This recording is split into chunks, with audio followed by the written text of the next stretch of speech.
I've been thinking a lot about death. And I would say thinking is like not even the right word, it's more of an infatuation, is what I have. I frequently find myself being pulled to, being drawn to the topic, to the people who experience it, to stories and music and movies about it. And I think that's a pretty normal thing, to, be interested in death and to be drawn to death.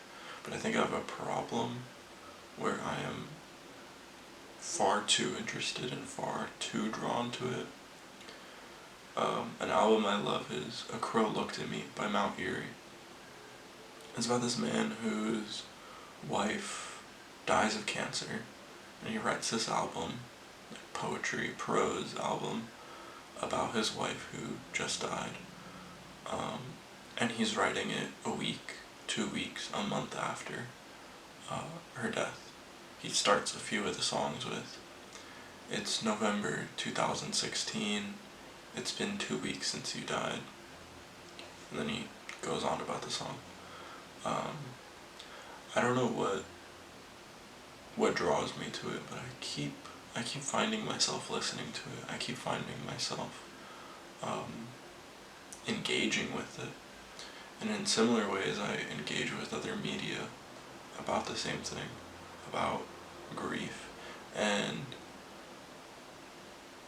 I don't know what makes me want to listen to that album, wants to watch these things, wants to read about this.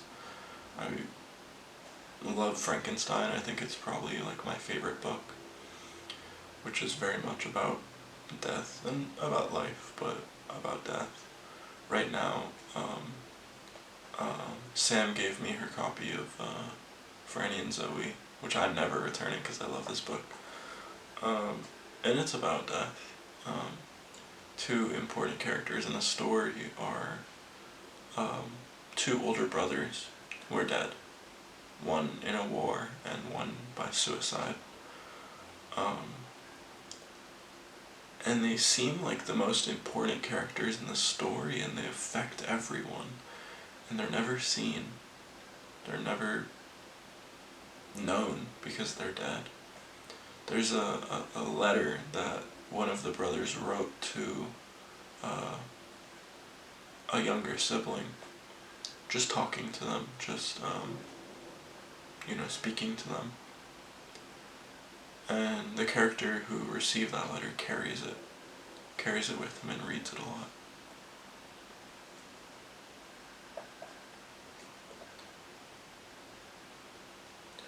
Yeah, I don't know what draws me to it, but I find myself looking into it and reading about it, and when I think about it, it's like to rationalize. I think maybe it's out of fear.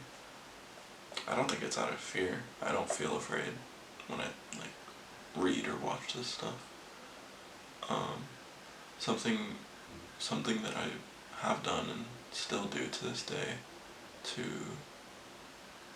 feel human is to engage with heavy emotional topics, because I don't understand them in a lot of ways.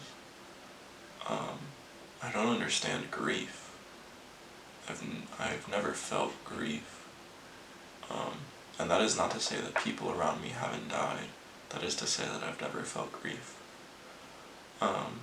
I'm writing a story right now. I've been typing it up while I'm here. I've been using my free time about my own death, where I die in the story, and that's the first thing that happens, and the rest of the story is about how people that I knew in my life receive this information, how they cope with it, and how they move forward. And like a metaphor that I'm focusing on is like part of like the narrative is that when I died, I wanted my ashes to be spread in like a very specific place. So I my family goes like to this mountain that I'd climbed when I was like 16.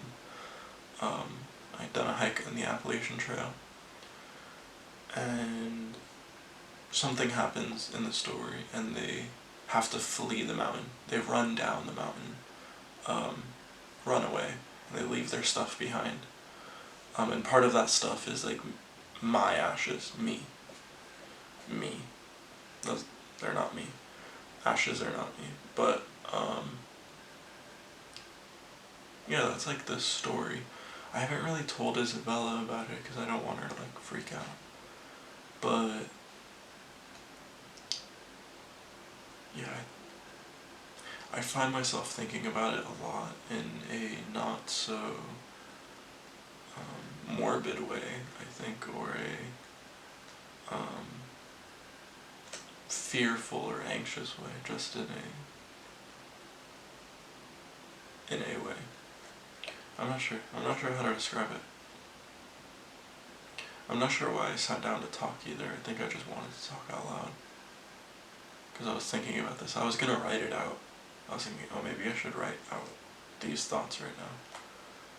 But it kind of just felt easier to like say them out loud and set up the camera. Also, this will look cool.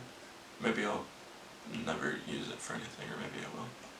It's already getting on about 5 minutes now, I can tell.